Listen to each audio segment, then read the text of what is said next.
당신의 유니크한 취향을 찾아서. 안녕하세요, 글 쓰는 노동자입니다. 최근에 제 주변에서 휴대폰 키패드에 대한 이야기를 하면서 서로 어떤 키패드를 쓰는지에 대해서 이야기를 나눴던 적이 있습니다. 저는 굉장히 놀랐던 게 생각했던 것보다 천지인 키보드를 쓰시는 분들이 엄청 많으시더라고요. 또 하나 놀라운 점은 이 천지인 키보드 쓰시는 분들은 커티 쓰시는 분들이 신기해하다고 하시고, 커티 쓰시는 분들은 천지인 키보드 쓰는 분들을 굉장히 신기해한다는 점이었습니다. 그리고 또 이렇게 말씀을 드리면 아마 키보드의 국룰은 컷이 아니냐, 키보드는 단모음 키보드지 라고 하시는 분들도 있을 테고, 돈 내고 쓰지만 돈 아까운 거 모르고 쓰는 뒹굴 키보드 모르냐? 삼성에서 특허를 갖고 있는 모아키 있잖아, 모아키 라고 하시는 분들도 있을 겁니다. 생각했던 것보다 키패드가 종류가 굉장히 많고 자부심이 있는 분들도 있더라고요. 저는 잘 모르고 있었는데 지난 가을쯤 굿락 패밀리 앱 중에 키즈 카페라는 앱이 단장을 했다고 합니다. 그래서 오늘 여러분들께 갤럭시 폴드 2를 쓰는 제가 키즈 카페를 어떻게 이용하고 어떠한 설정을 하고 있는지 여러분들께 소개해 드리도록 하겠습니다. 삼성 갤럭시 스마트폰을 쓰시는 분들의 절반은 삼성페이, 그리고 절반은 이 앱 때문에 쓰신다라는 이야기를 합니다. 굿락이라고 말씀을 드릴 수가 있겠는데요. 굿락은 이 안드로이드의 불가피한 경직성을 굉장히 완화해주는 그런 기능을 갖춘 앱인데요. 굿락을 들어가면은 굿락에 굉장히 다양한 기능들이 좀 포진해 있습니다. 키즈 카페를 설치하기 위해서는 일단 이 굿락을 설치를 하셔야 되는데, 굿락은 갤럭시 스토어에서 설치를 할 수가 있습니다. 이 키즈 카페 앱을 실행을 시키게 되면은 나만의 키보드 만들기, 나만의 키보드 꾸미기, 그리고 키보드 게임이라는 이 세 가지 옵션이 있어요. 키보드 게임은 설정한 키보드를 가지고 연습도 하고 간단한 게임도 즐길 수 있는 기능이니까 이 기능은 제가 굳이 설명을 해드리지는 않을게요. 우리가 중요하게 살펴봐야 될 것은 나만의 키보드 만들기, 그리고 나만의 키보드 꾸미기니까요. 나만의 키보드 만들기는 실제로 기본 테마를 불러온 다음에 거기서 이제 커스터마이징을 통해서 나한테 맞는 키보드를 설정하는 기능이고요. 나만의 키보드 꾸미기는 이 키보드를 누를 때 화면 이펙트 같은 것들을 이제 조절할 수 있는 그런 기능이 되겠습니다. 나만의 키보드 만들기 슬라이드 바를 켜서 활성화한 이후에 이제 세부 항목으로 들어가면은 키보드의 이제 레이아웃을 확인할 수가 있습니다. 먼저 키보드를 하나 만들어야 되는데요. 저는 지금 한 손 모아키를 쓰고 있기 때문에 한 손 모아키를 만들어 놨는데, 왼쪽에 있는 이 플러스 버튼을 누르면은 다양한 키보드의 기본 옵션이 나오고 이것들을 좌우로 넘기면서 자기가 원하는 키를 설정할 수가 있습니다. 삼성 키보드가 기본적으로 꽤 다양한 옵션을 지원을 하고 있어요. 자신이 원하는 원래 써왔던 키보드를 바탕으로 커스터마이징을 하는 것이기 때문에 여러분들은 여러분들께 어울리는 키를 선택을 하시면 되겠습니다. 저는 이 모아키를 요새는 주로 쓰고 있기 때문에 이 모아키를 바탕으로 한번 커스터마이징 하는 과정을 소개해 드리도록 하겠습니다. 편집키를 누르면은 이제 키보드 옵션이 아래에 표시가 되고요. 그리고 이 상단에 키보드에 다양한 옵션들이 있는 모습을 또 확인할 수가 있습니다. 물음표 부분을 누르면은 이 커스터마이징을 어떻게 하는지 간단한 설명이 표시가 됩니다. 먼저 이 상단에 있는 이 문자표들은 아래에 있는 키를 새롭게 추가하거나 키를 바꾸기 위한 이제 키 입력 부분을 담당한다고 보시면 되겠고요. 이 아래 펼쳐진 이 키보드들은 실제 키보드를 불러왔을 때의 레이아웃입니다. 미리 보기라고 보시면 되겠고, 그 위에 있는 이 도구들이 조금 독특한 부분이 되겠는데요. 좌측부터 보면은 실행 취소, 다시 실행, 이 키 위치와 크기를 고정하는 그런 키가 되겠고, 이 키를 지우는 역할을 하는 키입니다. 그리고 이 오른쪽에 이 화살표가 있는 거는 이 키 배열을 한 줄씩 늘리는 키예요. 그래서 숫자 키, 기호 키, 방향 키 이런 식으로 키 배열을 늘려서 더 많은 키를 입력할 수 있게끔 설정할 수도 있습니다. 상단에 재설정 키를 누르면은 모든 설정을 초기화하고 다시 처음부터 할 수가 있고요. 그럼 한번 직접 키를 이제 좀 커스터마이징을 해보도록 하겠습니다. 제가 가장 먼저 한 설정은 일단 지구본을 삭제를 한 거였어요.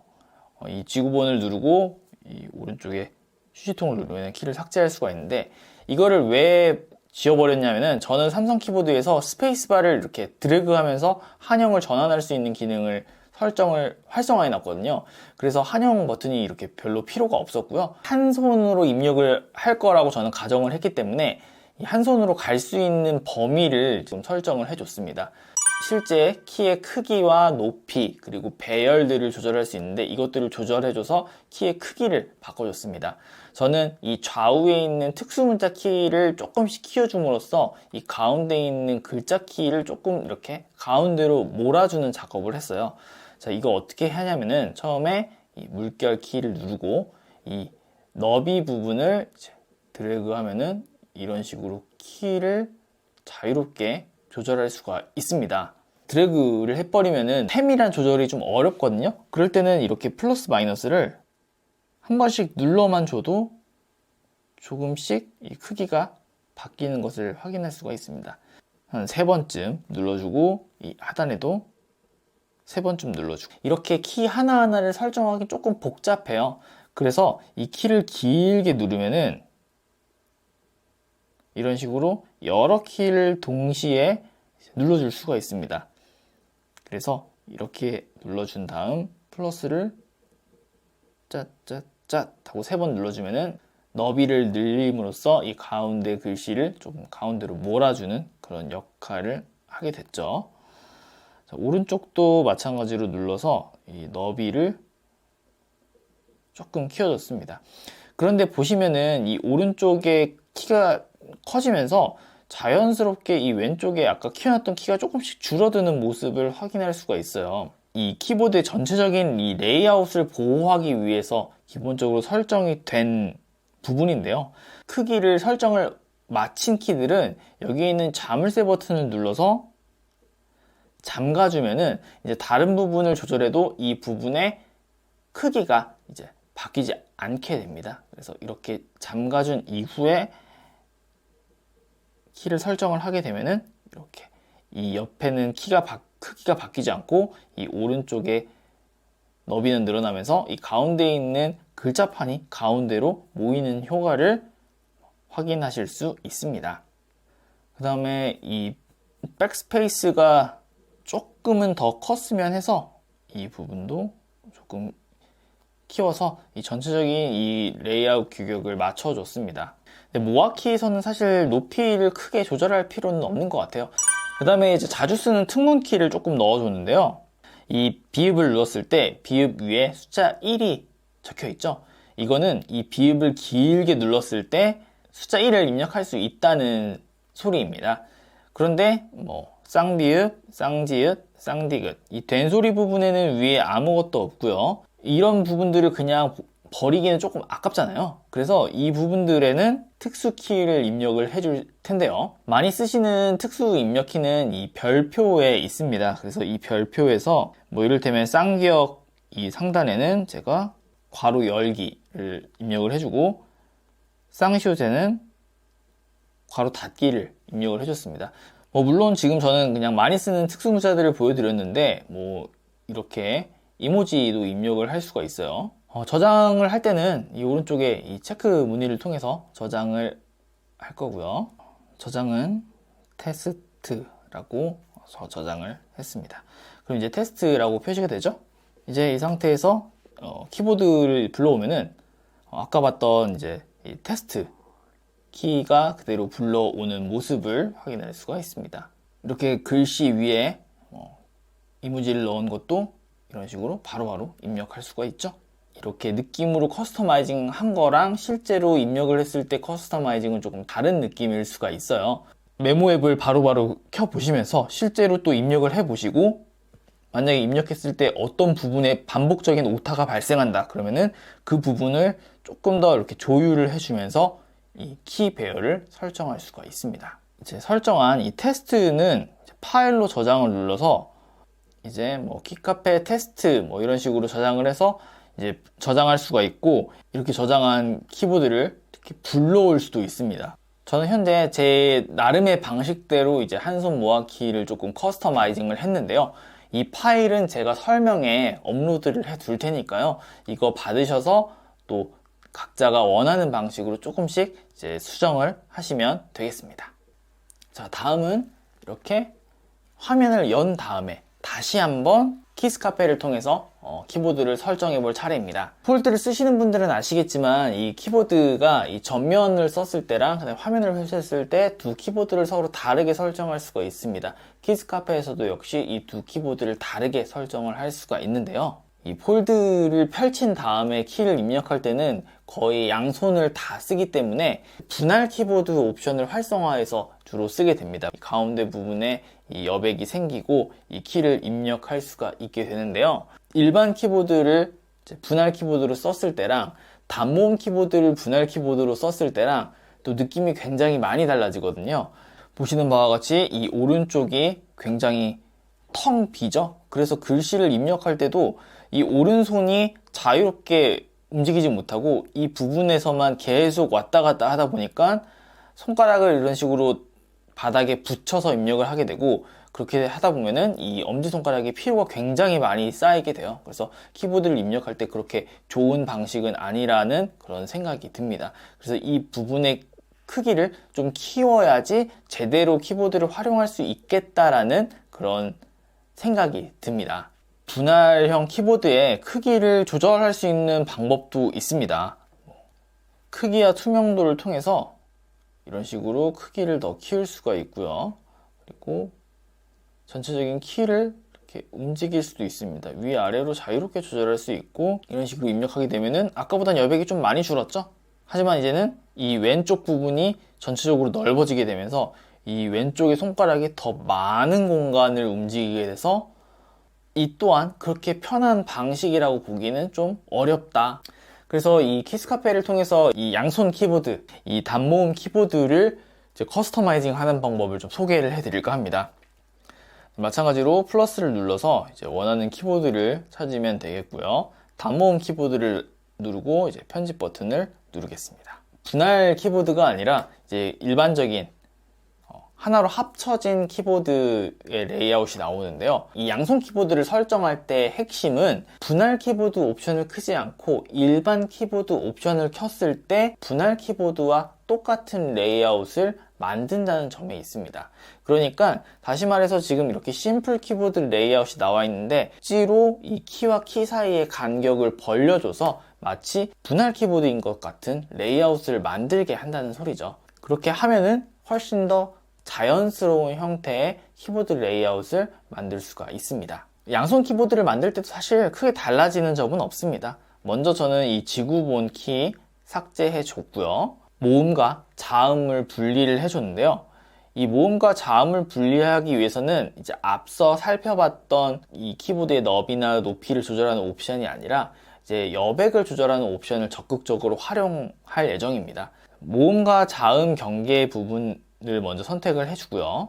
그리고 숫자도 1, 2, 3, 4, 5를 기준으로 양쪽으로 나눌 거기 때문에 이렇게 나누는 부분을 일괄적으로 선택한 이후에 이제 오른쪽 여백에서 플러스 버튼을 쭉 눌러서 여백을 최대한 벌려줍니다. 그리고 왼쪽 여백이 지금 현재는 이 키보드의 양쪽 끝 여백이 또 굉장히 과한 느낌이 있어요. 그래서 이 부분의 왼쪽 여백은 마이너스를 해서 잡아주고요. 마찬가지로 제 오른쪽 여백도 최소한으로 잡아줍니다.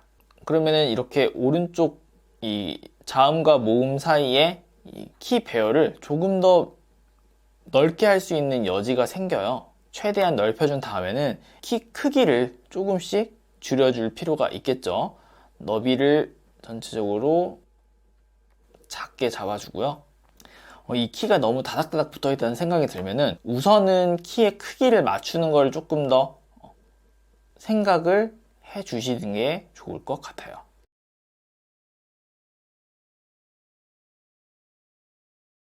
네, 키 설정을 모두 마친 이후에는 또 앞서 살펴봤듯이 메모장에 실제로 키를 입력해 보면서 어디서 오탈자가 발생하는지 테스트를 해보는 것이 좋습니다. 이 또한 지금 제가 1차적으로 제 손에 맞게 세팅한 버전을 제가 설명란에 올려드릴 테니까요. 이거 파일 다운로드 받으셔서 적용해 보신 다음에 여러분 손에 맞는 방식으로 조금 더 손을 보시면은 쉽게 좀 적응하실 수 있으리라 생각을 합니다. 키보드를 꾸며 볼 차례인데요. 키보드 꾸미기를 위해서는 테마파크라는 앱을 같이 설치를 해 주셔야 됩니다.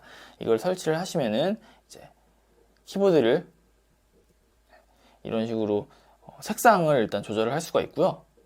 색상을 조절하면은 보시다시피 완전히 다른 색상의 키보드가 등장을 했죠. 굉장히 다양한 색상이 있고요. 자기가 만들어서 이 키캡 색상부터 이 키캡 스타일까지 모두 하나하나 설정을 할 수가 있습니다. 이 안에 이미지를 눌러서 이런 식으로 이제 키보드 안에 연예인 이미지를 넣을 수도 있습니다. 효과는 상당히 많은 분들께서 좀 호평하는 기능 중에 하나입니다. 여러 가지 효과가 있는데요. 키보드 색상 효과는 이 키를 누를 때 어떠한 색상이 선택되는지를 고르는 건데, 지금 저는 이제 흑백으로 주로 해놨는데 이 색깔이 이제 랜덤하게 표시가 되고요. 굉장히 다양한 효과가 있습니다. 지금 이게 키보드 색상 효과였다면 아래는 키 색상 효과인데요. 키 모션은 키가 어떤 방식으로 깜빡거리는지 설정을 해놓고 키를 불러서 키를 입력을 해보면은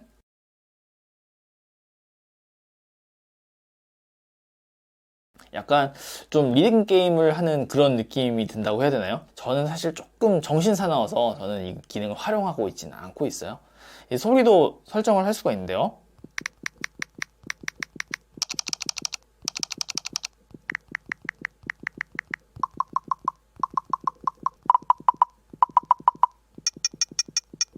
이런 소리들이 저는 좀 번잡스럽다는 생각이 들어서 애초에 활성화를 해두지 않았기 때문에 이 소리를 바꿔도 그게 체감이 되지는 않는 것 같습니다. 네, 지금까지 키스카페에 대한 다양한 설명과 그리고 제가 직접 커스터마이징 하는 과정을 보여드렸습니다. 키보드라는 게 어떻게 보면 굉장히 중요한 수단이라는 거를 제가 키스카페를 테스트를 해보면서 느낄 수 있었던 것 같습니다.